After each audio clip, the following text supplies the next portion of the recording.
Hey, what's up guys, it's DarkArmedDuelist, and today I'm going to be doing an updated version of my Darkworlds. Now, this deck at one time was my most viewed deck profile on my entire channel, and I really hope that this video gets to be that way too. The only deck that's ever overtaken it was actually Blue Eyes White Dragon for nostalgia purposes, and the deck was pretty good at the time. But let's get straight on into this. Don't forget to like, comment, subscribe. I realized that I didn't actually profile this when the new Darkworld Brainwashing card came out, so we're actually playing around with that. So anyways, let's get straight on to it, but don't forget to hit that bell down there and like, comment, subscribe for more content. So let's get straight on into this, guys. So first off, we're going to play 3 copies of Graph, the Darkworld, or Dragon Lord of Darkworld. This card's really interesting, and you can actually get their second effects off now with Darkworld Brainwashing, so those actually come into play now. So this card can be special summoned from the graveyard by returning a Darkworld monster from your field to the hand, which is not that big of a deal.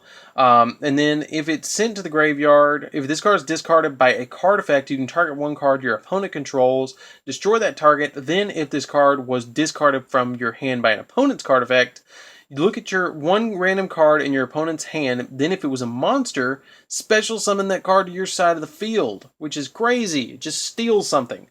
That is nuts, which is really, really good. It prevents your opponent from doing something, gives your opponent a -1, and destroys something, and does really, really crazy stuff. Now, the reason I'm playing this next card, which is a Rainbow, or which is a Overlord of the Darkworld, the reason I'm playing this is because of Darkworld Brainwashing. This card's really, really crazy. It's like Heavy Storm, or like Harpy's Feather Duster. It's really, really, really good. If this card is discarded from your hand to the graveyard by an opponent's card effect, you can special summon this card, and if this card is special summoned this way, destroy all monsters or spell or trap cards your opponent controls. So it's either Raigeki or Harpy's Feather Duster.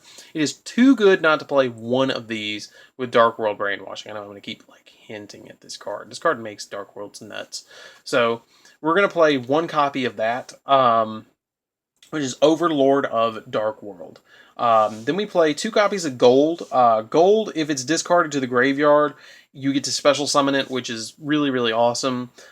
Its other effect is that if it's discarded by an opponent's card effect, you can target up to 2 cards your opponent controls and special summon this card from your hand, then destroy those targets, if any.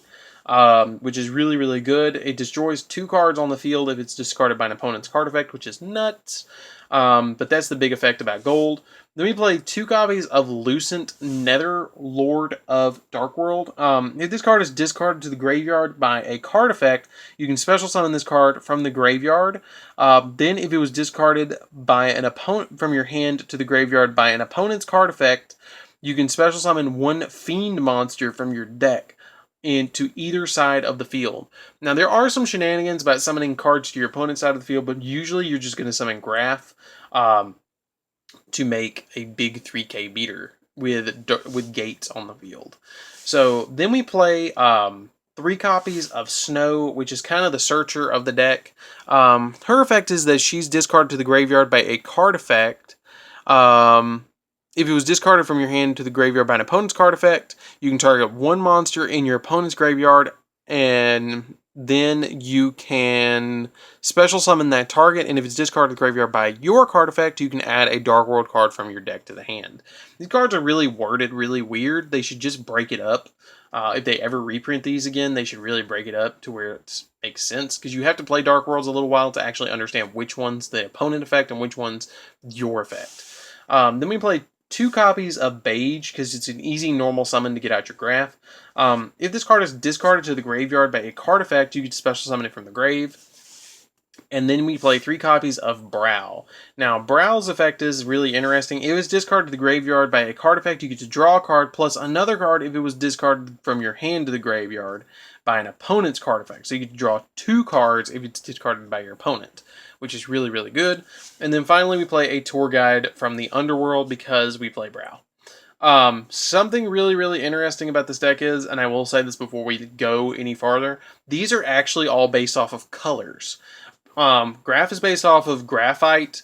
This is based off of rainbow colors, I believe. This is Gold. This is Lucent, which is translucent. Snow, which is white. beige, which is the color beige, and then brow, which is brown. I just thought that was kind of cool. I didn't know if everybody knew that, but it's really, really neat about Dark Worlds. They're actually colors.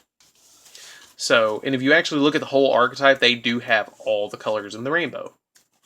And a couple extras. So that's it for the monsters. For the spells, we're playing one copy of Monster Reborn because it helps us with our rank 8 plays and some of our rank 4 plays. So really, really good card.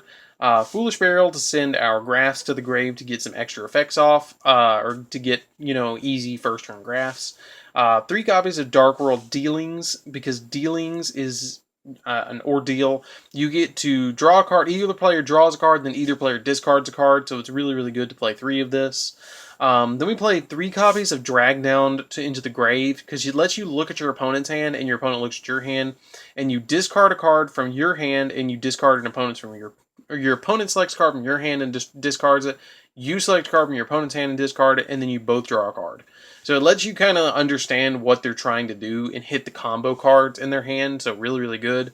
3 copies of Allure of Darkness. Allure of Darkness is everything's dark in the deck, so you might as well play it.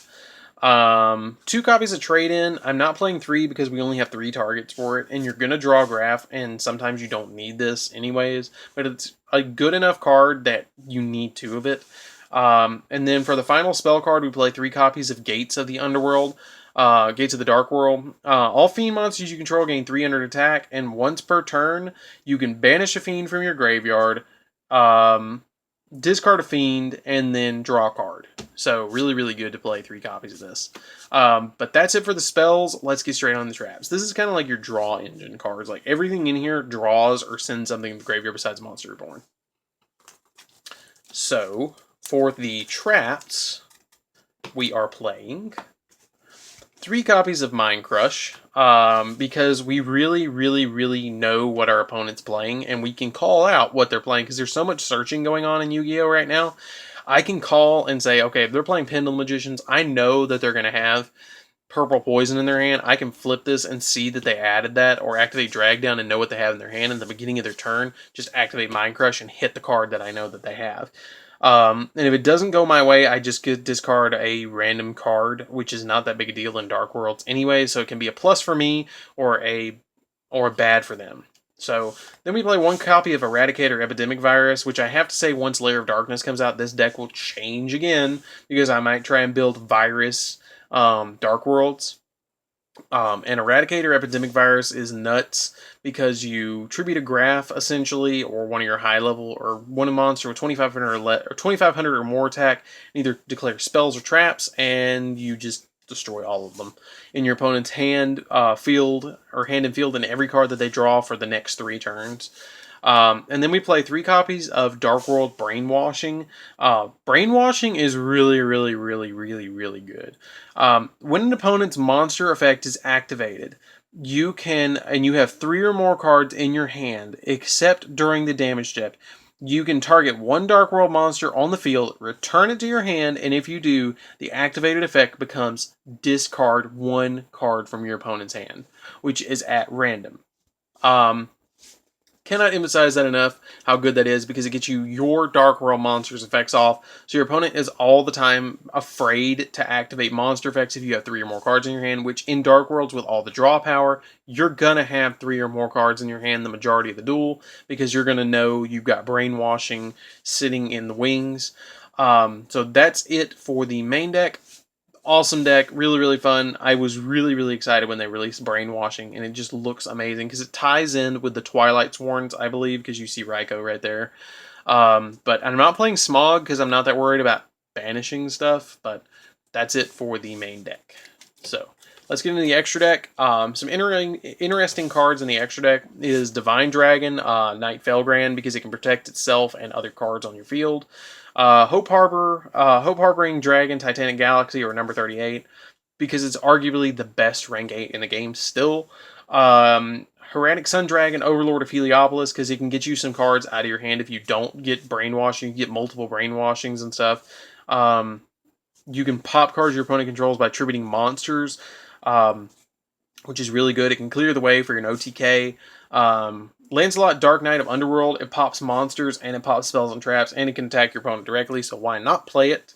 And then number 22, Zombie Stein, because it just requires 2 dark level 8 monsters, and we have that in Graph, so you can attack with this with 4,500, which is crazy. Master Key Beetle, because we want to protect gates. Baguska to stall, Tornado Dragon to pop back row, Castel to bounce stuff, and then because we play what's her name? Tour Guide.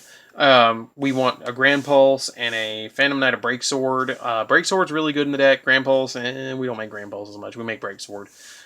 Then we play a Borreload because we can occasionally make it. Decode Talker because we can again occasionally make it.